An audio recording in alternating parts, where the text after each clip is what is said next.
औज़ुबिल्लाहि मिनश्शैतानिर्रजीम बिस्मिल्लाहिर्रहमानिर्रहीम रब्बि इश्रह ली सदरी व यस्सिर ली अमरी वाहलुल उक़दतम मिन लिसानी यफ़क़हू क़ौली।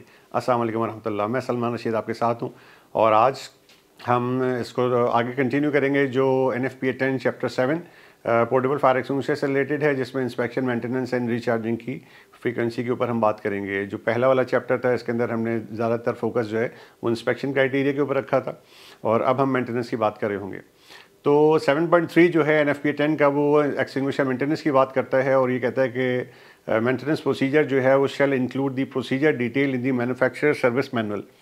कि जो मेंटेनेंस का प्रोसीजर होगा उसमें आपने ज़रूर जो मैन्युफैक्चरर का सर्विस मैनुअल है, जो भी आपको पोर्टेबल फायर एक्सटिंग्विशर प्रोवाइड करता है, वो आपको ज़रूर एक सर्विस मैनुअल साथ देता है कि हमारा जो पोर्टेबल फायर एक्सटिंग्विशर है वो इस क्राइटेरिया के हिसाब से आपने मेंटेन करना है।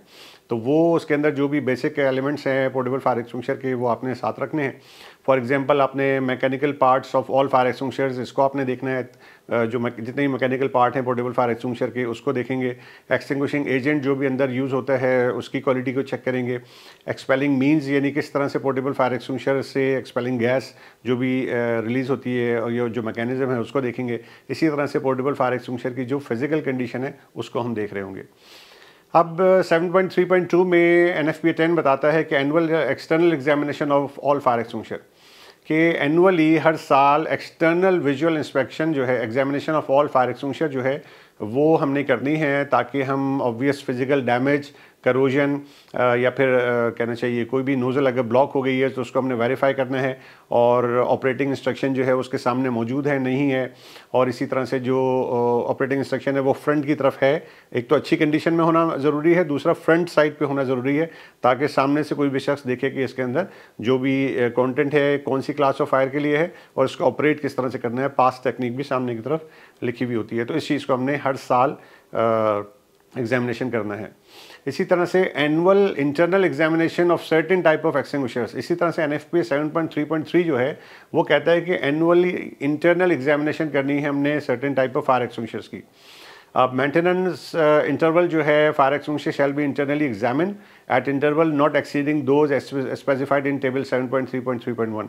तो यहाँ सामने आपको टेबल 7.3.3.1 भी नज़र आ रहा होगा जिसके अंदर इंटरनल एग्जामिनेशन की बात की है। अब ये याद रखिएगा जो इंटरनल एग्जामिनेशन की यहाँ पे NFPA बात कर रहा है ये उससे डिफरेंट है जो हमारे यहाँ हर कंपनी जो है, बहुत सारी कंपनीज जो हैं वो हर साल फायर एक्सटिंग्विशर को एक्सपायर समझ के उसको भेज रही होती हैं। ये वो मकसद नहीं है। ये मकसद ये है कि पोर्टेबल फायर एक्सटिंग्विशर को हर साल आपने इंटरनली एग्जामिन करना है कि इंटरनली उसकी कंडीशन कैसी है, उसके अंदर जो पाउडर है उसकी कंडीशन कैसी है, अगर उसके अंदर फोम मौजूद है तो उसकी कंडीशन कैसी है, एक्सपेलिंग गैस सही प्रॉपर कंडीशन में है नहीं है, ये तमाम चीज़ों को आपने वेरीफाई करना है। और उसमें वही तमाम जो पाउडर इसके अंदर था उसको आप रिकवर भी कर सकते हैं और दोबारा से यूज़ भी कर सकते हैं। ये सबसे अच्छी चीज़ है जो NFPA आपको इसमें बता रहा होता है।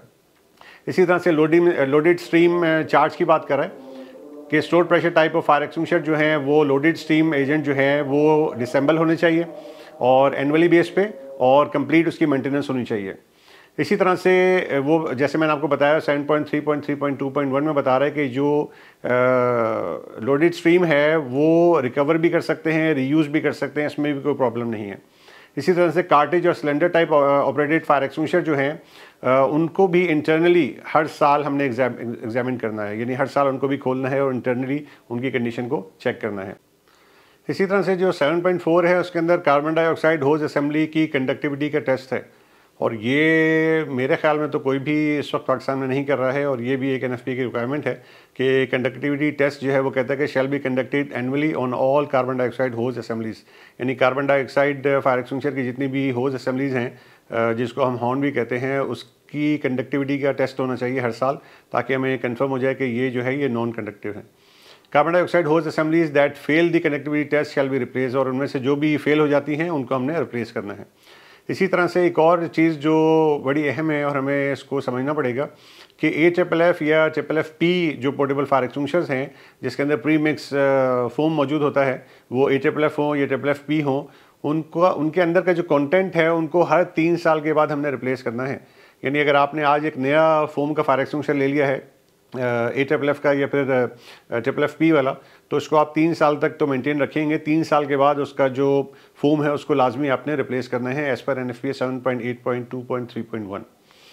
इसी तरह से रिचार्ज एजेंट की बात करता है, कहता है कि मिक्सिंग ऑफ ड्राई केमिकल के multipurpose dry chemical shell not B mix with alkaline based dry chemicals. यानी जो मल्टीपल ड्राई केमिकल हैं उनको अल्कलाइन बेस के साथ मिक्स नहीं करना है।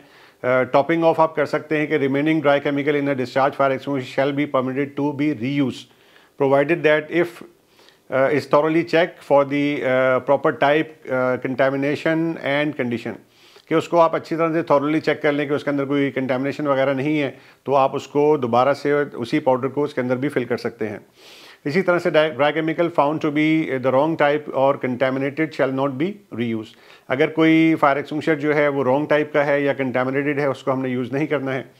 इसी तरह से ड्राई केमिकल एजेंट रीयूज़ के बारे में 7.8.3.4 में बताता है कि dry chemical agent shall be permitted to be reuse provided a close recovery system is use and the agent is stored in seal container to prevent contamination. और उसको आप रीयूज भी कर सकते हैं, लेकिन उसकी शर्त यह है कि जो सिस्टम है आपका क्लोज रिकवरी सिस्टम हो और बिल्कुल क्लोज, और उसके अंदर आपने कंटेमिनेशन से प्रिवेंट उसको रखा हो, ताकि उसके अंदर किसी किस्म की कंटेमिनेशन ना आ जाए।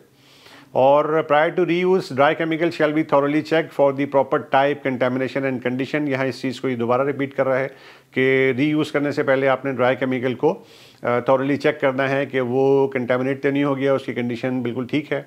इसी तरह से जब हमें डाउट हो कि जो इसके अंदर कंटेमिनेशन हो चुकी है या कोई और पोर्टेबल फायर एक्सटिंग्विशर इसके अंदर मिल गया है, तो उसको हमें यूज़ नहीं करना है, बेहतर ये है कि उसको हम डिस्कार्ड कर दें।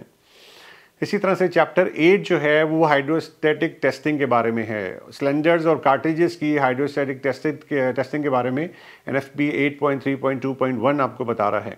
और इस वक्त भी आपके सामने जो चार्ट आपको नज़र आ रहा है, ये स्टोर्ड प्रेशर, वाटर या वाटर मिस, इस तरह के जो पोर्टेबल फायर एक्सटिंग्विशर हैं उनको हर 5 साल के बाद आपने हाइड्रो टेस्ट करना है। वेटिंग एजेंट जो है वो 5 साल के बाद होंगे। AFFF जो है वो 5 साल के बाद होगा। जो वेट केमिकल है वो भी 5 साल के बाद होगा। इसी तरह से कार्बन डाइऑक्साइड जो है वो भी 5 साल के बाद हाइड्रो टेस्ट होगा। फिर उसके बाद ड्राई केमिकल की डिफरेंट टाइप्स हैं, वो तमाम जो है वो 12 साल के बाद हाइड्रो टेस्ट होंगी। तो इनको अच्छी तरह से देखना बहुत ज़रूरी है, इसको समझना ज़रूरी है कि हमारे पास कौन सा पोर्टेबल फायर एक्सटिंग्विशर है, ताकि एग्जैक्ट सही फ्रीक्वेंसी पर एज़ पर NFPA 10 चैप्टर 8 हम उसको हाइड्रो टेस्ट के लिए भेजें और इंश्योर भी रहें कि हमारे पास जो पोर्टेबल फायर एक्सटिंग्विशर है वो सही टाइम पे हाइड्रो टेस्ट होता है और हमारे पास इस तरह का कोई इंसिडेंट इंशाल्लाह फिर नहीं होगा जो कि normally portable fire extinguisher burst हो जाते हैं। तो जनाब ये तमाम चीज़ें थी जो पोर्टेबल फायर एक्सटिंग्विशर की इंस्पेक्शन और मेंटेनेंस से रिलेटेड थी। होप कि आप इसको अच्छी तरह से समझेंगे और इंश्योर करेंगे कि आपके पास जितने भी पोर्टेबल फायर एक्सटिंग्विशर हैं वो सही तौर पे काम कर रहे हैं, आप इनकी प्रॉपर इंस्पेक्शन कर रहे हैं एज़ पर NFPA, और जो उसकी OEM यानी कि मैन्युफैक्चरर की गाइडेंस है उसके हिसाब से आप उसको चेक भी कर रहे हैं। तो इसको अच्छी तरह से समझिए, अपने दोस्तों तक पहुँचाइए, अपना बहुत सारा ख्याल रखिए। Thank you very much. अल्लाह हाफ़िज़।